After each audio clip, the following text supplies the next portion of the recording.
much crew. I love it. I am loving this outfit because last night I was wanting an Aperol Spritz. You know who has the best Aperol Spritz? Where? On the Creek. Where? Tavern Table. Oh, they do? So good. The best ones. Oh, it looks really tasty. Do I look like a picnic?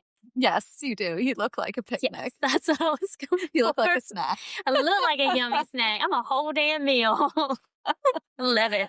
I do love the Aperol Spritz. In Venice, when you go to like the main square there, have you been to Venice? No. That main square, like Aperol Spritz, I feel like anytime I see one, it reminds me of that because I've been there, I think, twice now or maybe 3 times. And everyone there just has their Aperol Spritz. They're like sitting there listening to music, Italian music, and just like sipping. I'm like, I love it. I love it. I love a Spritz. I love them all. Give it to me. But I love alcohol in general, so I'm not too picky. That makes me sound like an alcoholic. I swear I'm not. I'm a social drinker. Like, I don't drink at home at all, but I'm a social drinker, and I do not mind. No. Consuming it. No. And you don't put on a pound, so like you're good. I'm there like had my little Corona Light last night. I was like 98 cals. I cut my 98 got me. I'm watching my figure, okay? I got my little cup of tea. No nasty cup of tea. It was very satisfying. Very satisfying. Gillian likes to have this tea every single night since she's lived in Europe forever. No, before that, my dad, because he's from Ireland, as a teen, I used to make him his cup of tea, and then I would have one with him. Oh, you know the difference between that? You would make your dad a cup of tea, and my dad loved Crown. So he would do Crown and like this is splash of Coke, and he would be here, you want to try it? Like, I was good. But was that his like after dinner drink? Yes. Yeah. My dad's was like whiskey. He used to have the Zambuca and put like three beans in the Zambuca. What is a Zambuca? You don't know what Zambuca is? No. It's some sort of like after dinner liqueur. And bitch, I'm from Georgia. No, we were not drinking Zambuca or something. That sounds like something from Africa. A tribe in Africa. No. Please, no. People know what Zambuca is. Probably, but I don't. So he would have this. Wait, is that, it's like they serve in those little bitty glasses? Well, he used to ask for it in a bigger glass. And Jason gets those when we go he does? to fancy places afterwards. I'm like, yeah, so it's the Zambuca, but my dad used to, and they put like 3, he specifically used to ask for 3 coffee beans in it. Not 2. If they brought out 2, he'd be like, I need a third. Like, does it taste different? But I don't know. It was so funny because his best friend was here recently visiting us. And that's like one of my core memories, like just from like growing up. And we used to do, had the golf course near our house, and my dad was part of the golf league. So we would go to dinners a lot at the golf club. And like, I just always remember that Zambuca and like the 3 beans. You cannot tell me that Zambuca does not sound like an African tribe. You cannot tell me that it does not. Oh, maybe enjoy. What does it mean? What does it mean? Where does it originate from? I have no idea. It's a liqueur. I don't know. I'm going to figure it out and come back to you on that one. We have moonshine in Georgia.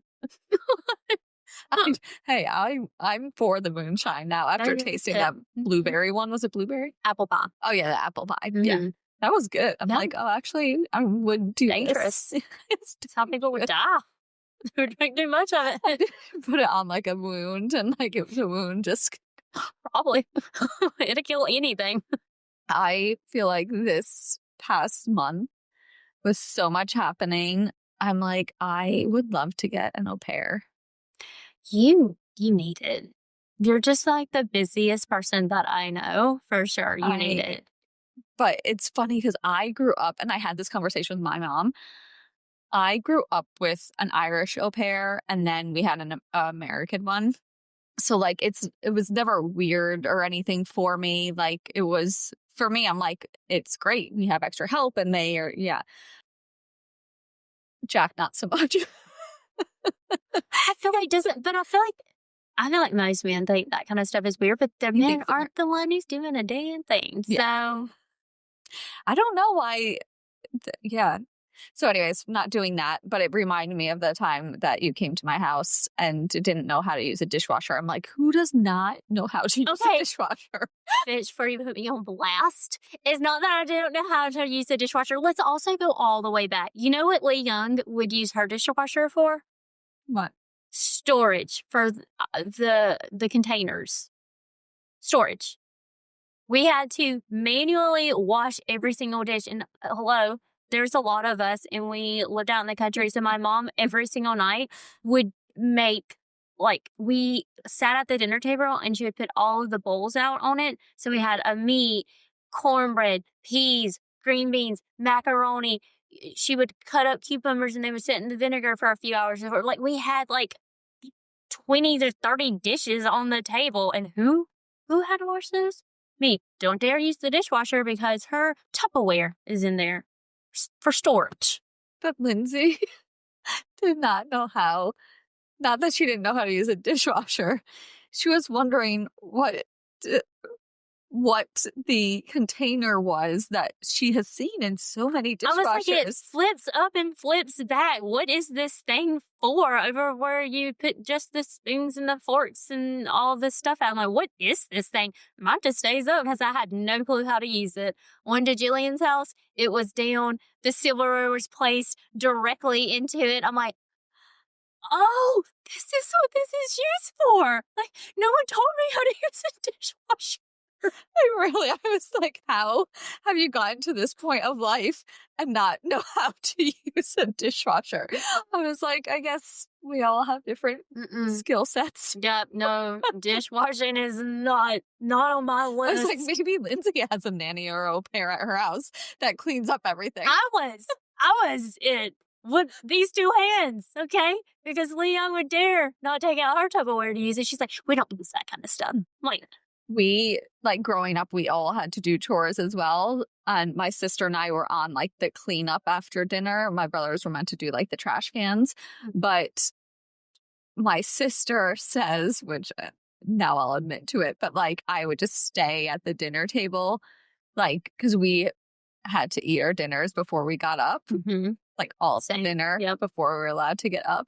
And so I would just slowly eat. So by the time I finished, she had already done all the dishes. Done it. No, my asshole siblings were the opposite. They're like, I think I need a fork and a spoon. I need a spoon for my mashed potatoes, a fork for my peas. And I'm like, I'm going to stab you with that damn. Because I knew that but I was just an asshole sibling also. So prior to that, I was probably doing something to them too. And they're like, watch this. You're about to have 10 extra dishes. It all, like, goes around with siblings. Like, it's like that yin and yang of, like, just one day I hate you, the next day I love you. And then but that's what's so nice about, I think, family, because you can be, I think, your truest, most authentic self with them because they're always going to be there. Literally. So, they're there. Never going. Sometimes, unfortunately, but they're there. So, love it, hate it, it's there. Still with us. Yeah. Oh, this week I was talking to Hulu. Thank the Lord. You've been on this journey with me for 2 years. I'm like over here like asking about it. I'm like, is it getting picked up? Is it getting picked up? Like, this is ridiculous. I feel like people don't understand the TV world and how hard it is. I did not understand until being friends with you. And honestly, prior to COVID, it wasn't at this stage. Like, there was plentiful jobs. Things were being bought all of the time.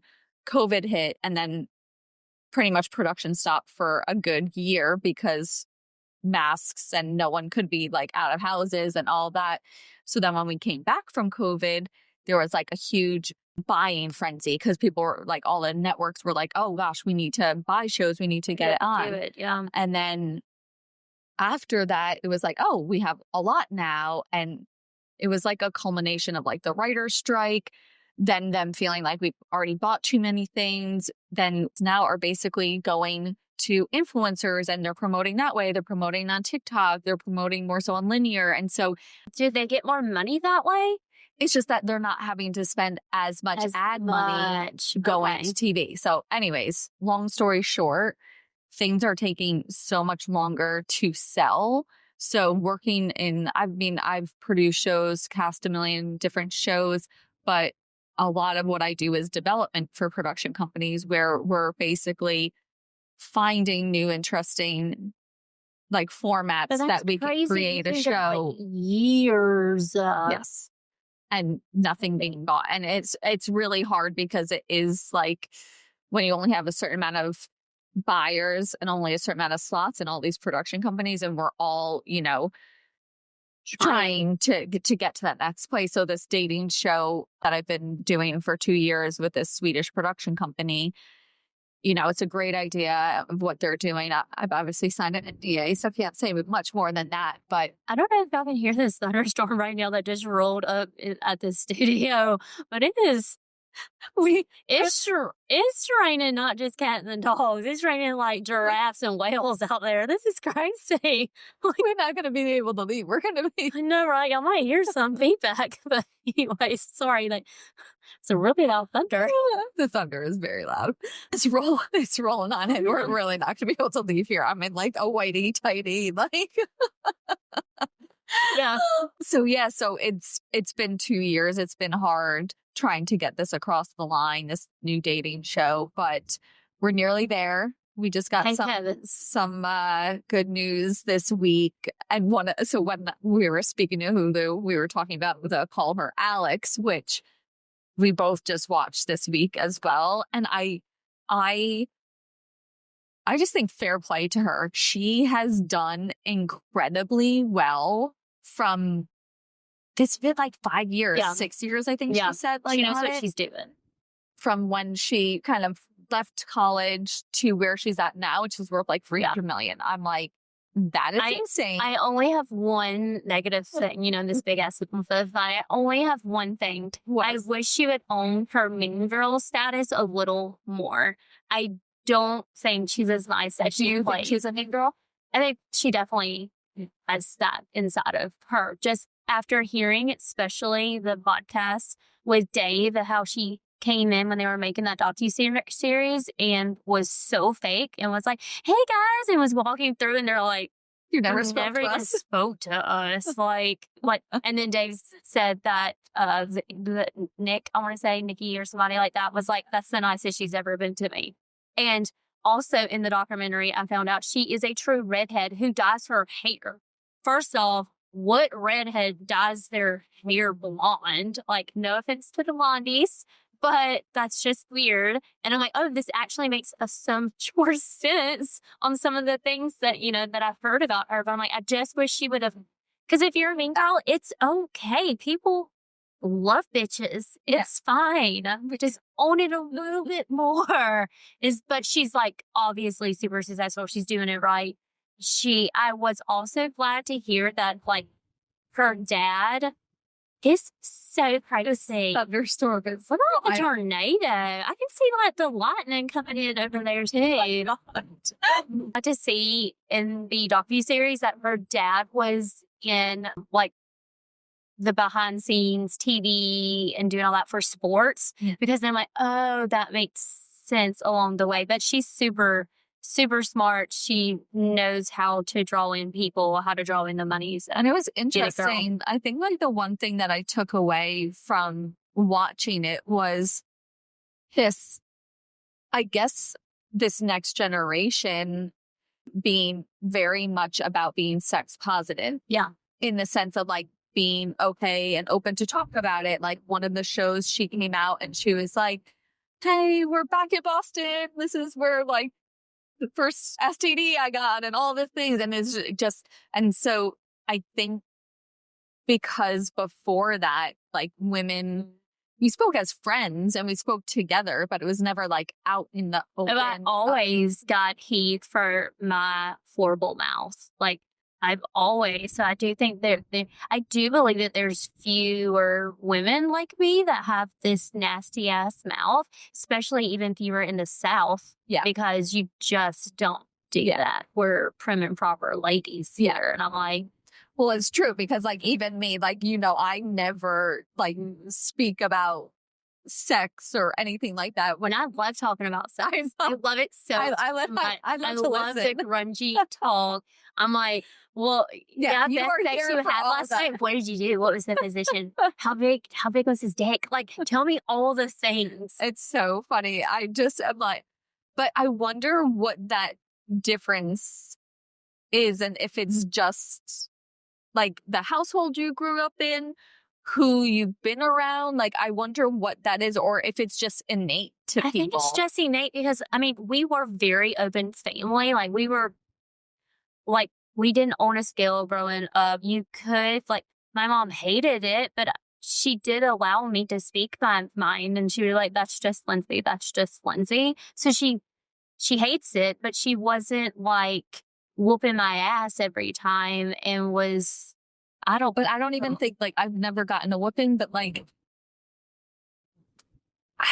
maybe because it was never, so I honestly don't know what it is. Like, I don't either. So maybe it is just, but maybe it is. It's just in certain people. I remember being like 6 or 7 years old, and my next door neighbor, who my mom and them already didn't like, she was the nosy neighbor. This is at our in-town house, and she was super nosy. Everyone, I heard all the adults always talking about this nosy ass neighbor. And so then she was telling me I had tied my dog up with a jump rope to a baby carrier that I was doing. And she was like, came over there and was like getting on to me and was telling me like I was going to strangle my dog and everything. And I just remember being like, this bitch is not going to try to come over here and tell me what to do. Like, no one even likes sheep. And I remember cussing her out and then telling her what everyone thought about her, and she could take her nosy ass and get back into her damn yard. And she was like, you come in with me. And then she goes to the house and knocks on the door and tells my mom that her daughter, like me, just cussed her out. And my mom was like mortified. But I've always been this loud. So then I do feel like it's innate. It's a personality thing, because like your parents, it's not like your other siblings were like that. So I do think it must be that, because I have friends, and it's funny, and we say this all the time, but all my friends that are my close ones are very similar to you. And I think it is that like yin and yang, like you bring different things out of me, and I find it fun, and like, because I am not that personality. Yeah. So yes. Do you know what I mean? Yeah. And I don't know, like, have you, like, are any of your friends like you, like your close friends? My best friend, Sarah, she is more like me. And then my childhood best friend, she would have been like me, but her mom didn't allow it at all, where my mom is like, it is what it is. And so those are the only two, but everybody else is very cool, like you. Quiet, so sweet, wouldn't hurt a fly, salt of the earth people. And I'm like the bulldog coming through. Literally the redhead tornado. The tornado coming through. So, and then even so with Sarah, I tell her she's the adult version of me. She knows when to shut up. She does have a big mouth, but she knows when to use it, when not to use it, when I haven't quite learned that yet. Like, maybe one day. One day. When I'm in my 80s. Because, like, yeah, I feel like with the sex positive, it's really good, because it's good that women are able to, like, feel that they can talk about stuff, and they can talk about sex and relationships and what they want. I had a friend who had never had an orgasm ever, and I'm like, oh, hold on, let's go back.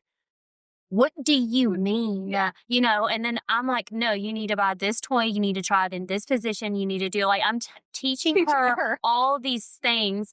I think maybe a year goes by or something. She texts me and she's like, oh my God, if that's an orgasm, it's the best thing ever. And I'm like, yes, there's a reason why, like, come on. Like, yes. I'm like, well, I'm so glad that a year later you actually took my advice. Yes. She was like, I was just so tired of not knowing, and I took it upon myself. And I'm like, congratulations. I'm so proud of you. I was like, you know, what does it feel like when blah, blah? And she's like, I've never touched myself. I'm like, oh, wow. Okay. Like, we got to start from the basics with you then, but I love it. Like, you're like the older sex positive sister that every girl needs. Yes. Basically. No, 100%.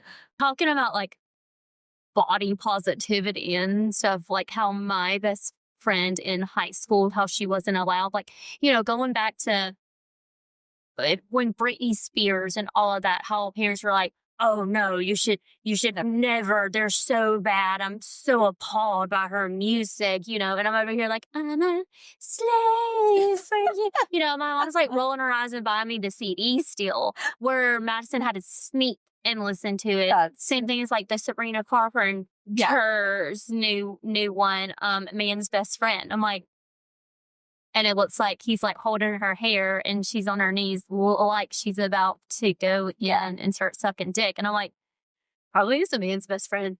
Oh, it's a woman's mouth. Like, probably the best and the worst thing about it. Like it also she didn't sign up to be your 10-year-old's idol. So she signed up to. Yeah. So people have been like up in arms about it. So in arms.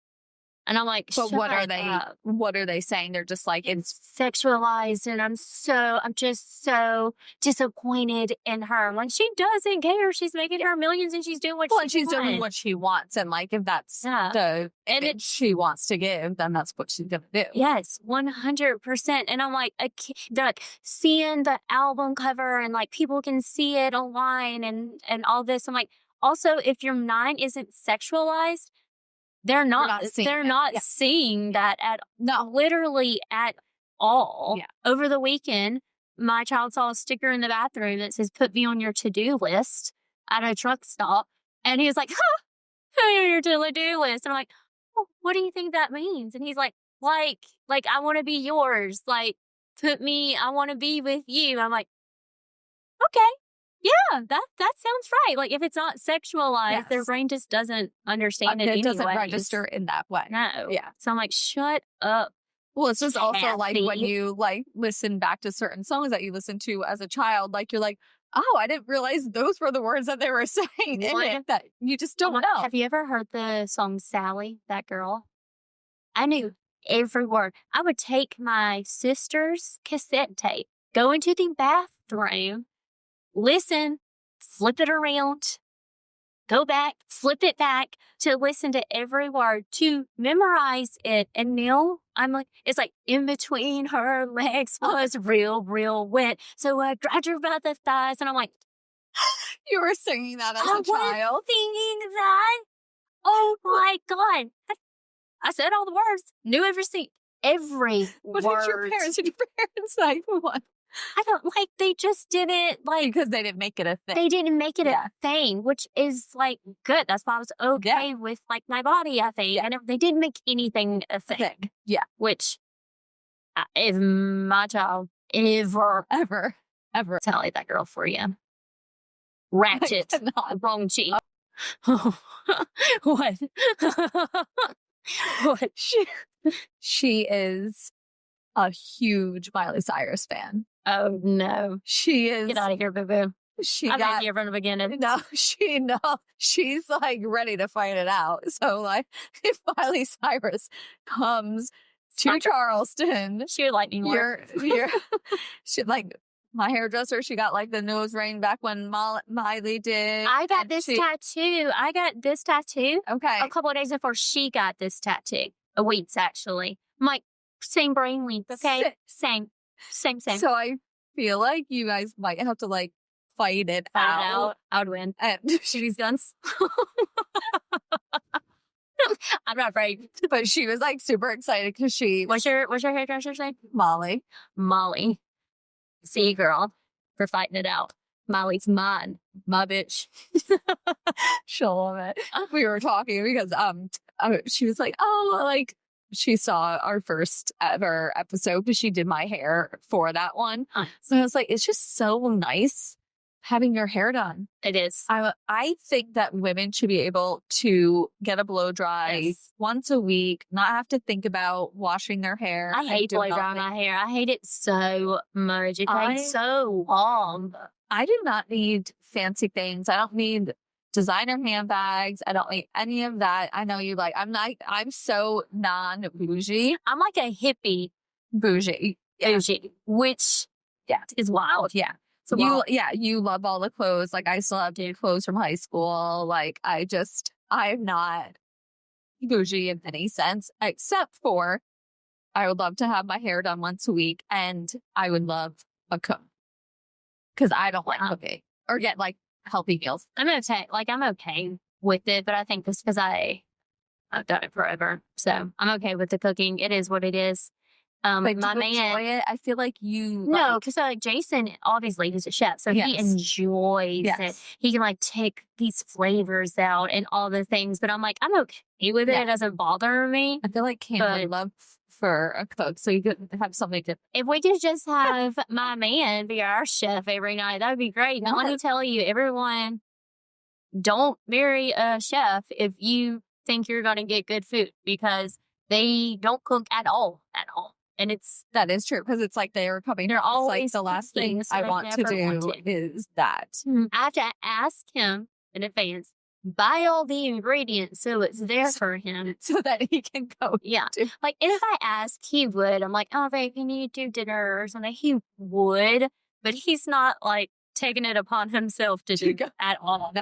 Like, no, I definitely feel that just takes so much off your plate. Yeah. You don't have to cook.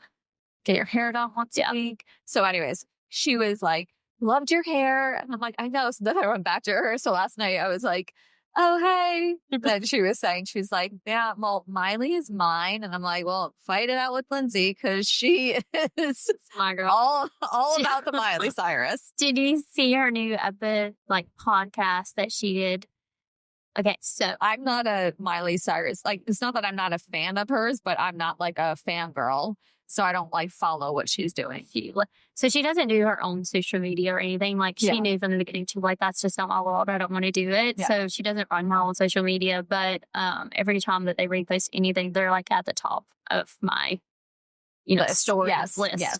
But she did this podcast. So because you're like tracking her down. Right, of course. I'm like, where are you at? Are you near Trump? Yeah, exactly. I'm flying to see you. Come. So I did know, like, she doesn't go on tours. I think the last tour that she did was the Bangers tour.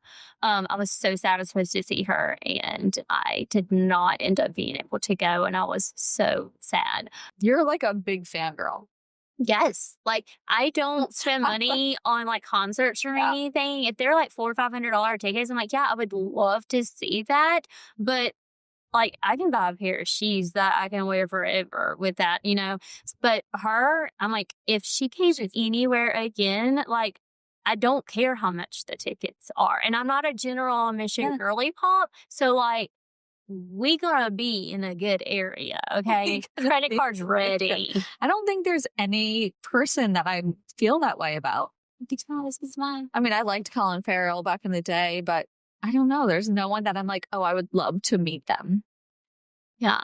I don't think that I would fangirl out with anybody either, except for Miley. For her. And I don't even know what I would do. Maybe I would just be quiet. Like, I don't know. No, you've never been quiet in your life. You're not going to be quiet. I don't know how I would be. There's not a hope that you would ever be quiet. I don't know. And if I ever had a chance to do her intimate, so going back, that's where, so she always does these very intimate things. She doesn't do big things.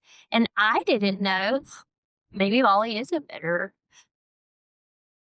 whatever than I am, but I didn't know that she was actually like stage fright, like very, very intense stage fright, crippling stage fright. And so that's why she doesn't go on these tours. And she finally just decided to do, what is it called? EMDR therapy. And where they went in and they took her, like, where did this all stem from? Which I know in all of my holistic, world, when you have a baby and that your DNA imprints onto that child. So generational trauma is a real thing. It literally imprints on them. And so it said that it took her all the way back to her mom was adopted. And in the womb, she could hear them like saying that she's going to give her up. And then her mom's just sitting there like, I I wish so bad that they would just love me. I would just want them to love me. And then they were like, okay, and now where did you go? And she goes to the next phase of where she felt like she just wants them to, like, people to love her so bad. And so that's where her stage fright came from. So after doing this therapy, she's like, I don't have stage fright at all. It all went away. It is crazy, like what things can do, and like just therapy and these treatments can do for people. Like Wild. It's funny because lately I've never been to a therapist. Love Cynthia. She probably has more gray hairs because of me. Like, love her. She tells me how it is. She'll use the F word with me. She's like, shut the fuck up. That's what you're going to do. And I'm like, you're right. I am going to learn to shut the fuck up when it comes to that. But it's funny as well. Like, I have no stigma around it. When people say that they go to therapists, I'm like, amazing. Like, I think it's really good. There's nothing like shameful around it. Yeah. I've just never been. And lately I've been like, maybe I'll go and just talk to somebody. And like, again, I think it just takes, you know, when you're a woman, you carry so much with you. You do. And I'm the personality that I never like to burden people. Yeah. Like with my stuff or anything like that. And so like, I think it's nice that you could just like go and offload to someone. Yeah. And there's no like feeling bad, like, oh, am I taking up their time or anything? Because it's like, that's what they do. Literally, they're getting to do it. But the fact that they then can give you tools to look at things differently, give you a new perspective and do that. And it's just funny because, again, like I've just never been to one, but all my friends who go to therapists are like, it's changed their life. Yeah. Just she having also that. like she, you know, obviously trained. And so she's like, well, that stems from like you lost your dad. And then that's what I'm like, well, I never thought about that, but I didn't have that issue until my dad died. So maybe you're right. And she's like, yeah, you're not angry about that. You're just sad your dad died. I'm like, I am sad. And like, it's even things like that where, you know, after, well, I think, you know, one of the guys I was dating in high school died in a car accident. Mm-hmm. And so like, obviously stuff must come from that. And I've never seen a therapist. Then my dad died. I was very close with him. So it's like these things, moments have happened where I am the personality of like, get up, go next, you're good. Like just. That's how I'm like, always, I'm the happy friend and you're the happy friend. You're just the happy, positive friend. So it's like, I don't want to say I'm depressed or not happy because I am the happy friend. Yes, I'm the happy friend. I am happy. And sometimes when I think about it, it's not that I'm like, it's more that I'm sad. Like even talking about my dad, I know I still have it because I tear up and the grief. I will talk about my dad. Literally in therapy, I asked that because I'm annoyed. I'm like, we are now 10 years into this and I talk about my dad. I will cry. Yes. Yeah. Teary-eyed now. Yeah. And I'm like, but my mom and my sisters and stuff can talk about it and they don't cry. And I'm like, that makes me so angry. Like, not angry that they're not crying, but angry that I can't even have a conversation about him without it. Yes. Yes. And she's just like, so my therapist, she's like, you just loved him a different way. And some people, you idolized him so much and he was your end all be all, and he was just this great, amazing man for you. So it's just different. And then my shaman, so the holistic side, told me that my dad and I shared multiple past lives together, that we are always together in every life that we've ever been in. Energetically, his soul and my soul have always been together. So she's like, that's why your other siblings and your mom, they were just together energetically with him in this lifetime, where you've been energetically every single lifetime. And I was like, believe it. All right, I'm going to see the shaman. I'm going to the therapist. This girl's like hooking me up with all the things. Every energy work, I got you. I've done them literally all. Psychics. But I think it's amazing because you need to be able to emotionally share these things because when they're held in words, I do believe that part of my dad's stage 4 cancer was the fact that he held so much in internally, like the stress. It's a thing. That was like caused emotionally and stuff like that really like was a trigger for it. So things better. Yes. Literally. Stress. Having those conversations and like making it normal for people to go and do those things because not everyone will like that. I mean, I have people who judge me about going to therapy and like with Jason and I, they're like, oh, y'all are in therapy. I'm like, Well, that's a good thing. Yeah, because it's a good thing because it goes back to the communication. Yes, and she'll like I say things, and then Jess is like, "You see," and she's like, that's not right. You see what I have to do? You see what I have to do? And she's like, no, that's not what she meant. This is really what she meant. And she says, I'm like, yeah, that's basically what I said. And she's like, that is not basically what you said, but that is what you meant. I'm like, yeah, that's exactly. And Jason's like, oh, I understand it now. Yeah, I understand it. So I'm like, actually, this is the healthiest, most relationship I've ever been in. And yeah, we do therapy. So, all right. I'm going to do therapy and come back to you. You should, please. I'm going to do a session and just Can you see my therapist though? Because they're like, I've had friends who went to therapy and I'm like, they should not be a therapist. No, they should not have said that. They should have not have said that. Like, no. Yeah. Please get by them. I do think that's so true because one of my friends in New York, she's seen multiple and then she found her person. Yeah. And so I think it is like sometimes if you feel like you're not clicking, like you do have to try like the next person. It's the same with like, doctor, anything. Yeah. Really. Like if that person absolutely doesn't feel like the right fit, like you're going to have to go see somebody else. And it's the same, I guess, you know, for people that you. I love that mine is like a no frills, no bullshit. Like it is what it is. When I went this week. I went this week, didn't I? Yeah. Last week. I don't know. I was like going on and on. She's like, okay, so I'm going to stop you right now because for the sake of time, this is just what it is. I was like, okay, thank you. I needed to hear that. Thank you very much. Thank you very much. She's like, who's winning right now? You just gave me $120. So who's winning right now? I'm like, I guess they are. I guess they are. I could have put $120 to something else. You're right, yet again. I feel like there's like so many things on my list. The other thing that's on my list, which you're going to be dying, you know how the other day I sent you the picture of us. Well, it wasn't of us. It's going to be us. It's going to be us. It's going to be. All the surgeries I was thinking. It's like two girls walking out and they had like, you can tell they had like a nose job, like a chin and all this, but they're two like besties going out. And it's like, that's going to be us. Jesse's like, what do you mean that's going to be y'all? I'm like, Gillian's nose. She broke it. She needs to fix it. I didn't even tell my big mouth about my tooth and my concussion that I just had. I got to tune in next week. I'll tell you more about that.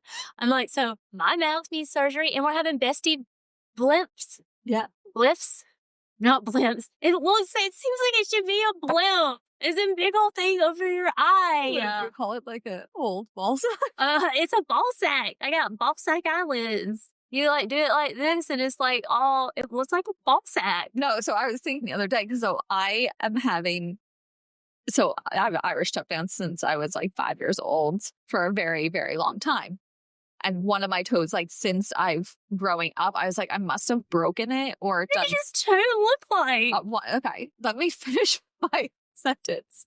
I'm surprised you tan me all the time. I ain't never noticed y'all fucked up toes. I never noticed. So they probably ain't that messed up.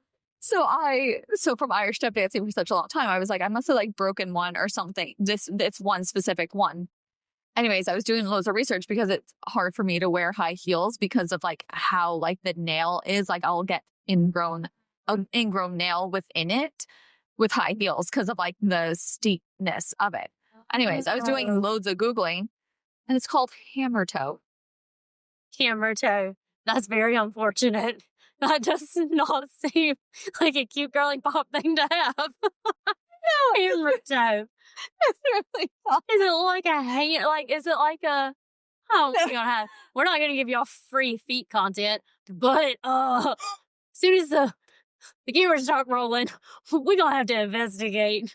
Come back next week for me to tell you what that looks like. And I was like researching. I'm like, oh my God, this is like a thing. I had never heard of it before, but since I was little, I break my toe, and I don't know hammer. No, like I think. So, anyways, they do a surgery, like, because now it's getting. What do they do? Shave down the bone? I don't know how they do this surgery. You know, your pinky toe is what keeps you balanced. It's not my pinky toe. It's your. Wait, is this your big toe? No, it's not my big toe. It's where the. Okay, Jason's big toe is all like this, and I'm like, your mama put you on like 2 little sheaves or something when you were growing up. Like, your toes are jacked up, honey. It's like, you can come with they're me. like this. Y'all both need toe surgeries. I'm like, I'll get you the would get blep with you. I'll go and free chase it. 99 photos of your feet. Okay, free 99. Here we go. These are the reject toe feet. I ain't got money for toe. You ain't getting none. I get a lot. Look at these pretty things. Yes. Oh my God. Sorry, you and Jason are in the reject piles for toes. No, my one foot is fine. But it's still one. Okay, now I definitely have to see this when we stop rolling. Oh, man. So anyways, they do a surgery for it because it's like a medical condition, basically. So you can get your insurance to take care of this. I'll believe this. So I'm happy to vlog it for you. We're going to be vlogging all the things. Bliffs. Nose teeth. So yeah, so that's on the list as well. Since I've been researching it, it's almost like it's, you know me, I'm in flat shoes all the time now, and I'm only 5'1", and the part of the reason is it hurts so much if I wear high heels. That do you have an arch in your foot? No, it's just the one toe. But do you have no arch? Because if you don't have arch, I feel like it's the one toe. Come on, have to. Literally, we don't have to. It doesn't hurt the other foot. It's one toe. It's just one toe. We're wearing heels. No. Like I said, very unfortunate. She got grody feet, grody. And you never knew this growing up? Like no, like it, but it was always like broken. Like, and then over time, I feel like it's gotten worse. So now is the time. Now is the time. We gonna have all the things. Fix your broken nose, fixing the ball sack of your eyes. A broken nose, I'm like, okay, whatever now, because the cartilage is just on the side. But I'm like, now, definitely the blimp. Fluffy blimp. And my ball sack. Hammer toe. Ball sack eyelids. That's what I'm just going to start saying. I'm going to get rid of my ball sack eyelid. I don't have to say the correct terminology for it. So we're very positive about sex, and we're very positive about surgery and doing what makes you feel the best. Yes, we are. So come back. Come back. More.